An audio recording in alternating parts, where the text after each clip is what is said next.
નમસ્કાર વિદ્યાર્થી મિત્રો, આજે આપણે વિજ્ઞાનમાં પાઠ 3 જે છેલ્લા વર્ગમાં ચર્ચા કરી હતી કે ધાતુઓના ભૌતિક ગુણધર્મો જોઈ ગયા આપણે. હવે આપણે વાત કરવી છે ધાતુના રાસાયણિક ગુણધર્મો વિશે. તો કે એમાં જુદી જુદી પ્રક્રિયાઓ જે છે એની જ આપણે ચર્ચા કરવી છે. ત્યારે જોઈએ કે ધાતુઓના રાસાયણિક ગુણધર્મો એટલે કે ધાતુઓ હવામાં સળગાવવામાં આવે કે ધાતુઓને હવામાં સળગાવવામાં તો કેવી પ્રક્રિયા આવે એની આજે આપણે વાત કરવી છે. ત્યારે તો હવામાં સળગાવવું એટલે કે ધાતુની ઓક્સિજન સાથેની પ્રક્રિયા કહેવાય. ઓક્સિજનની હાજરી હોય તો જ આગ ઉત્પન્ન થાય, નહીંતર આગ ઉત્પન્ન થાય નહીં. એટલે કે ધાતુઓને હવામાં સળગાવવું એટલે કે ધાતુઓની ઓક્સિજન સાથેની પ્રક્રિયા. તો એની માટે આપણે મેગ્નેશિયમ, ઝીંક, કોપર, એલ્યુમિનિયમ આવી બધી ધાતુના ટુકડા એકત્ર કરીએ અને પ્રયોગ કરીએ પ્રવૃત્તિ સ્વરૂપે. તો કે એને એક બર્નર લઈએ અને બર્નર ઉપર સળગાવીએ તો શું થાય? તમે લોખંડનો ટુકડો લીધો હોય અને મીણબત્તી ઉપર રાખો તો તરત જ એમ કહેશો કે લોખંડનો ટુકડો કઈ તરત સળગવા ન માંડે. આવો જ એક પ્રયોગ તમે પેલા પાઠની અંદર આપણે આવી ગયો છે અને પ્રાથમિક શાળામાં પણ આવી ગયો છે કે એક મેગ્નેશિયમની પટ્ટી આવતી. મેગ્નેશિયમ ધાતુ છે. તો કે જ્યારે આ મેગ્નેશિયમની પટ્ટીને હવાની હાજરીમાં સળગાવવામાં આવતું તો શું થતું કે આ મેગ્નેશિયમની પટ્ટી પેલા સળગતી પ્રજ્વલિત જ્યોત સાથે, આંખોને આંજી દે એવી સફેદ જ્યોત સાથે સળગતી અને એક આપણને સફેદ રાખ મળતી. એ રાખ છે એ મેગ્નેશિયમ ઓક્સાઇડ છે. એ આપણે જોયું. તો હવે એક આ વાત ખાસ કાળજીપૂર્વક સાંભળજો કે ધાતુઓને જ્યારે સળગાવવામાં આવે એટલે સળગે નહીં. અને બધી જ ધાતુઓ છે કઈ ઓક્સિજન સાથે એક સરખા પ્રમાણમાં કઈ પ્રક્રિયા ન આપે. જો લોખંડને છે, લોખંડનો ટુકડો છે એને તમે સળગાવો તો ન સળગે, પરંતુ લોખંડના ભૂકાને સળગાવો તો સળગે. તો એવા પ્રયોગની જ આપણે આજે ચર્ચા કરવાની છે. લગભગ તમામ ધાતુઓ ઓક્સિજન સાથે પ્રક્રિયા આપે છે. મોટા ભાગની એવી ધાતુઓ છે કે જે ઓક્સિજન સાથે પ્રક્રિયા આપે છે કે મોટા ભાગની ધાતુઓ છે ઓક્સિજન સાથે સંયોજન એટલે કે ઓક્સિજન સાથે પ્રક્રિયા આપે અને ધાતુ ઓક્સાઇડ બનાવે છે. મુદ્દાને ખાસ સમજો કે મોટા ભાગની ધાતુઓ છે તે ઓક્સિજન સાથે સંયોજાઈને ધાતુ ઓક્સાઇડ બનાવે છે. તો ટૂંકમાં નામ લખી શકાય કે મોટા ભાગની ધાતુ તો કે ધાતુ વત્તા કોની સાથે સંયોજન તો હવા એટલે ઓક્સિજન સાથે. તો કે મોટા ભાગની ધાતુઓ ઓક્સિજન સાથે સંયોજાઈને શું બનાવે કે ધાતુના ઓક્સાઇડ એટલે કે ધાતુ ઓક્સાઇડ બનાવે છે. એક માત્ર પ્રશ્ન પણ કહી શકાય કે મોટા ભાગની ધાતુઓ ઓક્સિજન સાથે સંયોજાઈને શું બનાવે છે? ધાતુના ઓક્સાઇડ બનાવે છે. એવા મોટા ભાગની ધાતુઓ ઓક્સિજન સાથે સંયોજાય અને ધાતુના ઓક્સાઇડ બનાવે છે. જો એક ઉદાહરણ તરીકે આપણે લઈએ, એક ધાતુનો ટુકડો લઈએ, કોપર લઈએ. એક ધાતુ લઈએ આપણે કોપર ધાતુ લઈએ. હવે આ કોપર ધાતુને આપણે હવામાં સળગાવી છે. તો કે તો સમજો કોપર એટલે કે Cu બરોબર હવામાં સળગાવી એટલે એમાં છે ઓક્સિજન O2. તો કે આ બંને પ્રક્રિયા આપણે પહેલા જ વાત કરી કે ધાતુઓ સળગી નથી ઉઠતી. શું બનાવે છે? તો કે જ્યારે કોઈ પણ ધાતુ છે ઓક્સિજન સાથે સંયોજાઈને ધાતુના ઓક્સાઇડ એટલે કોપર ધાતુના ટુકડાને જ્યારે સળગાવવામાં આવે છે એટલે પૂરેપૂરો નથી સળગતો, પરંતુ કોપર ઓક્સાઇડનું કાળું પડ બને ધાતુમાંથી. કોપરનો ટુકડો હોય અને બર્નર ઉપર આટલી સળગાવો તો કાળાશ પડતું કાળા રંગનું એક પડ બને. એ ઓક્સાઇડનું પડ બીજું કહેવાય. એટલે કે કોપર ધાતુને હવાની હાજરીમાં જ્યારે સળગાવવામાં આવે છે એટલે કોપર ઓક્સાઇડનું કાળા રંગનું પડ બને છે. આપણે જાણીએ છીએ કોપર ઓક્સાઇડનું સૂત્ર Cu એટલે કોપર હોય ઓક્સિજન, Cu એટલે કોપર ઓક્સાઇડ થાય. આ પ્રક્રિયાને સંતુલિત કરવી હોય તો આપણે બે કોપરના અણુ લેવા પડે. તો અહીંયા છે Cu આ છે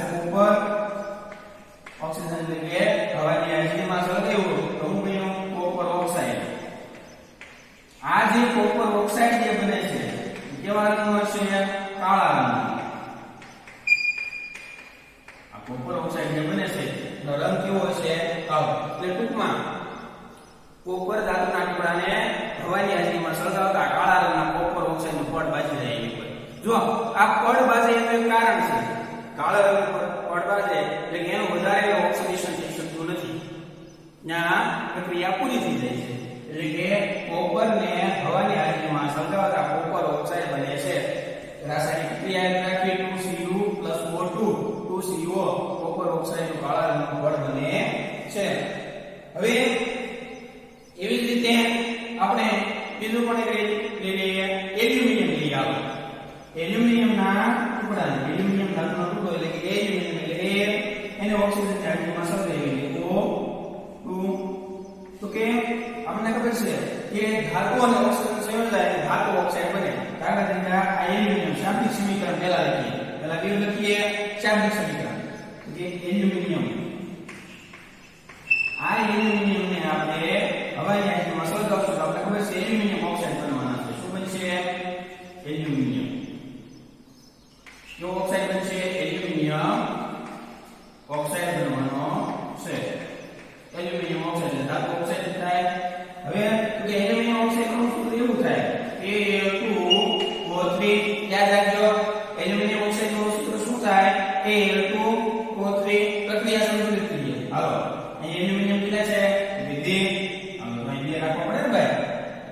તો ભાઈ ઓક્સિજન કેટલા છે અહીંયા 3 આવે અહીંયા તો 2 જ છે. તો ભાઈ સંતુલિત આપણે વ્યવસ્થિત કરવું પડે ને ભાઈ. તો એની માટે હું એમ આ રીતે કરું 3 અહીંયા મૂકું એટલે 3 ગુણ્યા 6 ઓક્સિજન થયા. તો એમાં 6 ઓક્સિજન કરવા પડે તો આ રીતે કરવું પડે. તો 2 થી 6 ઓક્સિજન થઈ ગયા. પરંતુ હવે જુઓ ભાઈ આ એલ્યુમિનિયમ છે એ કેટલા છે 2 4 છે. તો આપણે એટલે લીધા છે 2. એમ આપણે સુધારો કરી નાખીએ. અહીંયા એલ્યુમિનિયમ આપણે કરી નાખીએ 4 એટલે 4 2Al2O3 આ એલ્યુમિનિયમ ઓક્સાઇડનું સૂત્ર છે. આ એલ્યુમિનિયમને જ્યારે હવાની હાજરીમાં સળગાવવામાં આવે એટલે એલ્યુમિનિયમ ઓક્સાઇડ બને છે. તો સામાન્ય સમીકરણ છે.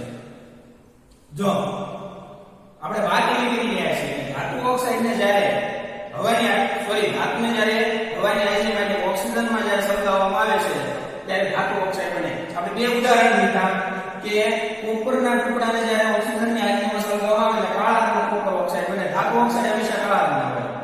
એવી જ રીતે જ્યારે એલ્યુમિનિયમને જ્યારે હવાની હાજરીમાં સળગાવવામાં આવે એટલે એલ્યુમિનિયમ ઓક્સાઇડ બને છે. હવે પ્રકરણ 2 માં આપણે એક સરસ મજાની ક્રિયા વિશે વાત કરી હતી કે કોપર ઓક્સાઇડ એટલે આવડા CuO એટલે કોપર ઓક્સાઇડ થાય. હવે આ કોપર ઓક્સાઇડને આપણે જ્યારે એસિડ સાથે પ્રક્રિયા કરી હતી તો યાદ રાખજો કોપર ઓક્સાઇડને જ્યારે આપણે એસિડ સાથે પ્રક્રિયા કરી હતી એસિડ કયો કે આપણે હાઇડ્રોક્લોરિક એસિડ HCl પ્રક્રિયા કરી જોઈએ કોપર ઓક્સાઇડ CuO અને એની HCl સાથે એટલે એસિડ સાથે પ્રક્રિયા કરી આપણે જોઈ ગયા છીએ. ત્યારે આપણે જોઈ કેવી રીતે પ્રક્રિયા કરે છે એની વાત આપણે જોઈ ગયા. તો કે બેઝિક સ્વભાવ ધરાવતો હતો જ્યારે કોપર ઓક્સાઇડ અને HCl સાથે તો કે CuCl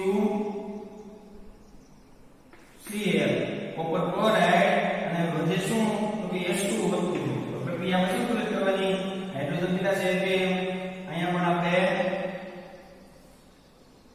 બે હાઇડ્રોજન લીધા એટલે 2 Cl થઈ ગયા. 2 કોપર અહીંયા 2 Cl અથવા અહીં 2 ન હોય અને અહીંયા આપણે તો પણ ચાલે. હવે આ જે એટલે કોપર ઓક્સાઇડ છે તો વિદ્યાર્થી મિત્રો ભાઈઓ બહેનો ખાસ સમજો આ કોપર ઓક્સાઇડ છે એ હાઇડ્રોક્લોરિક એસિડ સાથે પ્રક્રિયા કરે. કોપર ઓક્સાઇડ હાઇડ્રોક્લોરિક એસિડ સાથે પ્રક્રિયા કરે તો એનો રાસાયણિક સ્વભાવ બેઝિક થતો એ બેઝિક પ્રક્રિયા એવું આપણે બીજા પાઠની અંદર શીખી ગયા. એટલે કે એને મતલબ એવો છે ધાતુ ઓક્સાઇડ તો સમજો ખાસ કે આ મુદ્દો જોઈજો ખાસ કે ધાતુ ઓક્સાઇડ નો સ્વભાવ કેવો હોય તો ધાતુ ઓક્સાઇડ સ્વભાવે બેઝિક હોય છે. ધાતુ ઓક્સાઇડ સ્વભાવે કેવા હોય છે બેઝિક હોય છે. કે ધાતુ ઓક્સાઇડ સ્વભાવે તો એક વાતના નાના પ્રશ્નો છે ખાસ પાઠ્યપુસ્તકમાંથી જોઈ લેવાનું.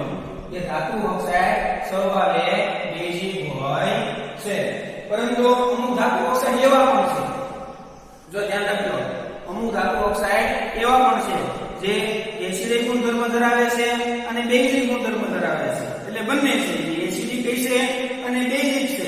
તો વિદ્યાર્થી મિત્રો ખાસ યાદ રાખજો કે જે ધાતુ ઓક્સાઇડ એસિડ અને બેઝ બંને માધ્યમમાં જોવા મળતો હોય, જે ધાતુ ઓક્સાઇડ એસિડ અને બેઝ આવા બંને માધ્યમમાં જોવા મળતો હોય એવા ધાતુ ઓક્સાઇડને ઉભયગુણી ઓક્સાઇડ કહેવામાં આવે. એવા ધાતુ ઓક્સાઇડને કેવો ઓક્સાઇડ કહેવામાં આવે? ઉભયગુણી ઓક્સાઇડ કહેવામાં આવે છે. કે જે ધાતુ ઓક્સાઇડ એસિડિક હોય અને બેઝિક હોય એવા ધાતુ ઓક્સાઇડને ઉભયગુણી ઓક્સાઇડ કહેવામાં આવે છે. ફરીવાર સમજીએ કે જે ધાતુ ઓક્સાઇડ એસિડ અને બેઝ બંને સ્વભાવ ધરાવતો હોય આવા ધાતુ ઓક્સાઇડને ઉભયગુણી ઓક્સાઇડ કહેવામાં આવે છે. કે જે ધાતુ ઓક્સાઇડ એસિડ અને બેઝ બંને ગુણધર્મ ધરાવે, બંનેમાં હોય એવા ઓક્સાઇડને ઉભયગુણી ઓક્સાઇડ કહેવામાં આવે છે. તો એક માર્કમાં પૂછાય ઉભયગુણી ઓક્સાઇડ એટલે શું? વ્યાખ્યા આપો. તો આપણને આવડવી જોઈએ કે જે ધાતુ ઓક્સાઇડ એસિડ અને બેઝ બંને માધ્યમ ધરાવતો હોય એવા ઓક્સાઇડને ઉભયગુણી ઓક્સાઇડ કહેવામાં આવે છે. હવે એને બીજી રીતે પણ કહી શકાય કે જે ધાતુ ઓક્સાઇડ એસિડ અને બેઝ બંને માધ્યમમાં પ્રક્રિયા કરી ક્ષાર અને પાણી બનાવે. જો ફરીવાર, જે ધાતુ ઓક્સાઇડ એસિડ અને બેઝ બંને માધ્યમમાં પ્રક્રિયા કરી ક્ષાર અને પાણી બનાવે એવા ધાતુ ઓક્સાઇડને ઉભયગુણી ઓક્સાઇડ કહેવાય છે. જે ધાતુ ઓક્સાઇડ એસિડ અને બેઝ માધ્યમમાં પ્રક્રિયા કરી ક્ષાર અને પાણી બનાવે એવા ધાતુ ઓક્સાઇડને ઉભયગુણી ઓક્સાઇડ કહેવાય છે. તો થોડી ચર્ચા ઉભયગુણી ઓક્સાઇડ વિશે આપણે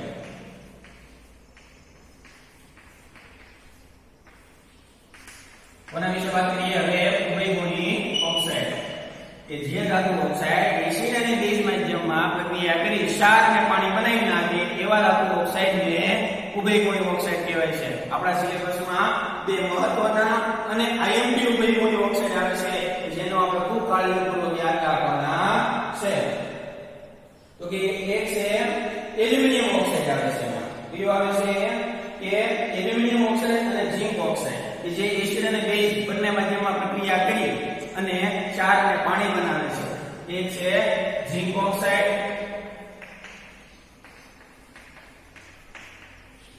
અને બીજો છે એલ્યુમિનિયમ ઓક્સાઇડ. આ બે ઓક્સાઇડ એવા છે કે જે ઉભયગુણી ઓક્સાઇડ યાદ રાખવાના છે વિદ્યાર્થી મિત્રો તમારે કે ઝિંક ઓક્સાઇડ અને એલ્યુમિનિયમ ઓક્સાઇડ. ઝિંક ઓક્સાઇડ અને એલ્યુમિનિયમ ઓક્સાઇડ આ બે ઓક્સાઇડ એવા છે કે જે ધાતુ સાથે કે હવા સાથે પ્રક્રિયા કરી શું બનાવે છે? તો કે ઉભયગુણી ક્ષાર અને પાણી બનાવે છે. ઝિંક ઓક્સાઇડ, એલ્યુમિનિયમ ઓક્સાઇડ બે આ કેવા ઓક્સાઇડ છે કે ક્ષાર અને પાણી સાથે બનાવે. કોની સાથે? તો કે એસિડ અને બેઝ બંને માધ્યમમાં. એટલે ટૂંકમાં એક માર્કમાં એવો પ્રશ્ન પૂછાય, કોઈ પણ બે ઉદાહરણ આપો ઉભયગુણી ઓક્સાઇડના. તો કે ઝિંક ઓક્સાઇડ અને એલ્યુમિનિયમ ઓક્સાઇડ ટૂંકમાં ઉભયગુણી ઓક્સાઇડ છે. ફરીવાર, ઝિંક ઓક્સાઇડ અને એલ્યુમિનિયમ ઓક્સાઇડ બે કેવા છે? તો કે ઉભયગુણી ઓક્સાઇડના ઉદાહરણો છે. હવે આપણે થોડી વધારે વાત કરવી છે આ એલ્યુમિનિયમ ઓક્સાઇડ વિશે. જોઈએ કે આ જે એલ્યુમિનિયમ ઓક્સાઇડ એટલે કે Al2O3 એ એસિડ અને બેઝ બંને સાથે પ્રક્રિયા કરે છે ને. આપણે હમણાં ચર્ચા કરી કે ઉભયગુણી ઓક્સાઇડ છે તો એ એસિડ અને બેઝ બંને સાથે પ્રક્રિયા કરે છે, બંનેની પ્રક્રિયા જોઈ. Al2O3 એટલે આને કહેવાય, યાદ રાખજો, Al2O3 એટલે આને કહેવાય ઉભયગુણી ઓક્સાઇડ જે એસિડ અને બેઝ. જો ખાસ ખૂબ કાળજી રાખવાની જરૂર છે અને કાળજીપૂર્વક યાદ રાખવાનું છે. Al2O3 એટલે કે Al2O3 એટલે કે આ કેવો ઓક્સાઇડ? ઉભયગુણી ઓક્સાઇડ જે એસિડ અને બેઝ બંને સાથે પ્રક્રિયા કરે છે. તો આ એલ્યુમિનિયમ ઓક્સાઇડ એટલે કે Al2O3 છે એની આપણે હવે એસિડ સાથેની પ્રક્રિયા જોવી છે અને બેઝ સાથે પણ કેવી પ્રક્રિયા કરે છે એની ચર્ચા આપણે કરીએ. સૌપ્રથમ Al2O3 એટલે કે એસિડ સાથે પ્રક્રિયા. હું એસિડ HCl એટલે કે હાઇડ્રોક્લોરિક એસિડ. એલ્યુમિનિયમ ઓક્સાઇડ ને એસિડ સાથે પ્રક્રિયા આપણે જોઈએ. આપણે હમણાં જ વાત કરી ઉદયકોણિક ઓક્સાઇડ છે એસિડ અને બેઝ સાથે પ્રક્રિયા કરી ક્ષાર અને પાણી બનાવી નાખે. શું બનાવી નાખે? ક્ષાર અને પાણી બનાવી નાખે. તો આ Al Cl એલ્યુમિનિયમ ક્લોરાઇડ બને. એલ્યુમિનિયમ ક્લોરાઇડ એટલે ક્ષાર, પાણી એટલે H2O હતું પણ પ્રક્રિયા સંતુલિત કરી અહીંયા Al2 છે તો હું અહીંયા 2 મૂકું તો અહીંયા મારે અહીંયા મૂકવો પડશે 2. હવે જો એલ્યુમિનિયમ 2 Al2 2 Al આવી ગયા 2 Cl આવી ગયા. હવે બીજું હું તો ખાસ પાણી બનાવે H2O જોજો આખા પેલા હાઇડ્રોજન છે 2 આવી ગયા. ઓક્સિજન કેટલા છે? તો 2. ખાસ જોજો ભાઈ ઓક્સિજન 3 છે. આમાં ઓક્સિજન કેટલા આવ્યા? તો કે 2. તો ભાઈ H2O2 નો છે ને ભાઈ તો એમાં આપણે થોડી ફેરફાર કરું તો મારે અહીંયા 2 લખવું હોય તો આના મૂકશું 2H2O. તો અહીંયા હાઇડ્રોજન ઘટી જાય ને ભાઈ તો અહીંયા મારે કેટલા કરવો પડશે? 4 કરવા પડશે. કેટલા કરવા પડશે? 4 HCl. જો 2 અને 4 HCl ગયા તો અહીંયા ભાઈ Cl ઘટે. Cl તો અહીંયા 2 દેવા કેટલા ઘટે છે ભાઈ? Cl તો પાછા 2 ઘટે છે. તો એને મારે ટૂંકમાં તો અહીંયા મારે કેટલા કેટલા જોઈતું હમણાં આખી પ્રક્રિયા આવે Al2O3 હું અહીંયા લઈ લઉં છું 6 HCl લઈ લઉં છું. હવે જુઓ આખી પ્રક્રિયા સંતુલિત ખાસ આખી પુસ્તકમાંથી જોઈજો અને 2-3 વાર લખજો. Al2O3 6 HCl એટલે 6 HCl અને 2AlCl3 આવો ભાઈ 2 3 6 એલ્યુમિનિયમ આવી ગયા. હવે હાઇડ્રોજનની ગણતરી કરવાની છે તો કે એમાં જુઓ તો ભાઈ તો મારે અહીંયા પડશે 3H2O. પ્રક્રિયા આખી સંતુલિત છે જોઈ લો ભાઈ. થોડી વાર માટે કહું છું આ પ્રક્રિયા સંતુલિત છે કે નહીં જોઈ લો તમારી પ્રક્રિયા ભાઈ બધા વિદ્યાર્થી મિત્રો.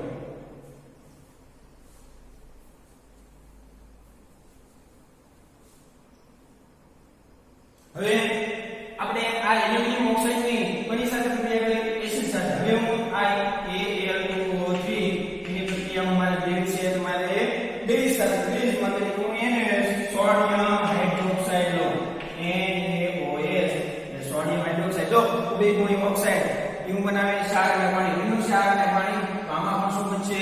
ક્ષાર અને પાણી જ બનવાનું છે. Al2O3 NaOH એનો કયો ક્ષાર?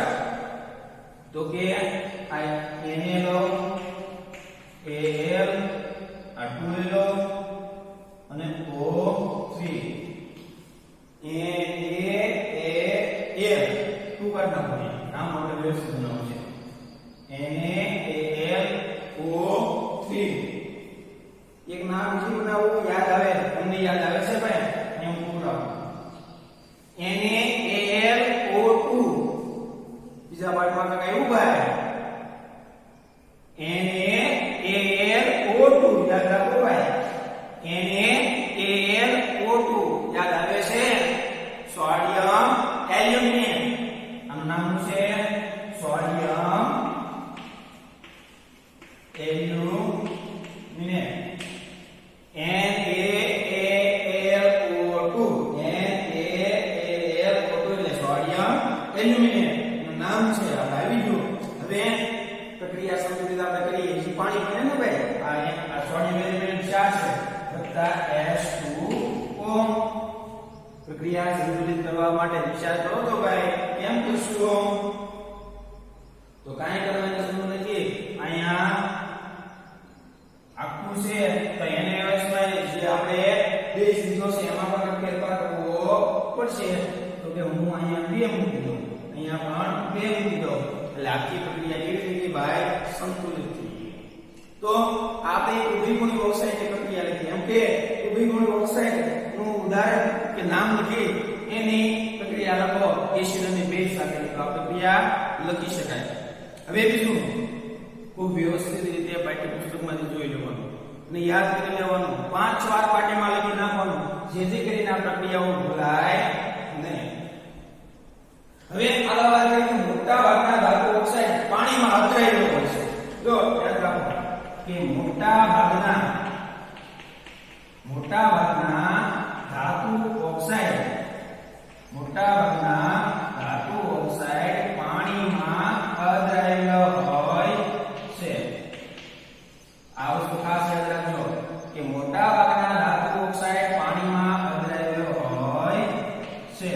કે મોટા ભાગના ધાતુ ઓક્સાઇડ પાણીમાં અદ્રાવ્ય હોય છે, પરંતુ એમાંના કેટલાક પાણીમાં દ્રાવ્ય થઈ જાય છે. જો તો મોટા ભાગના ધાતુ ઓક્સાઇડ છે ને ભાઈ એ પાણીમાં અદ્રાવ્ય છે, પરંતુ કેટલાક ઓક્સાઇડ એવા પણ છે કે જે પાણીમાં દ્રાવ્ય થઈ જાય છે, અને જો જે ધાતુ ઓક્સાઇડ પાણીમાં દ્રાવ્ય થઈ જાય એને આલ્કલી કહેવાય. ખાસ યાદ રાખજો કે જે ધાતુ ઓક્સાઇડ પાણીમાં દ્રાવ્ય થઈ જાય એને કેવા કહેવાય? આલ્કલી કહેવાય. કે મોટાભાગના ધાતુ ઓક્સાઇડ એવા છે કે જે પાણીમાં દ્રાવ્ય છે, અદ્રાવ્ય છે. એવા છે અદ્રાવ્ય છે, પરંતુ કેટલાક એવા પણ ધાતુ ઓક્સાઇડ છે કે જે પાણીમાં દ્રાવ્ય થઈ જાય છે, અને જે ધાતુ ઓક્સાઇડ પાણીમાં દ્રાવ્ય થઈ જાય એને આલ્કલી કહેવામાં આવે છે. એટલે કે ધાતુ ઓક્સાઇડ પાણીમાં દ્રાવ્ય થઈ અને આલ્કલી બનાવી નાખે. કેવું માધ્યમ બનાવી નાખે? આલ્કલી માધ્યમ બનાવે છે. હવે તો કે એવા બે ઓક્સાઇડ કે એવા ક્યાં ધાતુ ઓક્સાઇડ છે જે પાણીમાં દ્રાવ્ય થઈ જાય? જો ઉભયગુણી ઓક્સાઇડના આપણે ઉદાહરણ લઈ લીધા કે ઝિંક ઓક્સાઇડ, એલ્યુમિનિયમ ઓક્સાઇડ. એવા પણ ધાતુ ઓક્સાઇડ છે જે પાણીમાં દ્રાવ્ય હોય. એવા ક્યાં છે પાણીમાં દ્રાવ્ય હોય અને આલ્કલી બનાવે? તો એ સોડિયમ ઓક્સાઇડ અને એ પોટેશિયમ ઓક્સાઇડ. જો અહીંયા ધ્યાન રાખજો કે સોડિયમ ઓક્સાઇડ, આ બે ધાતુ ઓક્સાઇડ છે. સોડિયમ ઓક્સાઇડ, બીજું પોટેશિયમ ઓક્સાઇડ.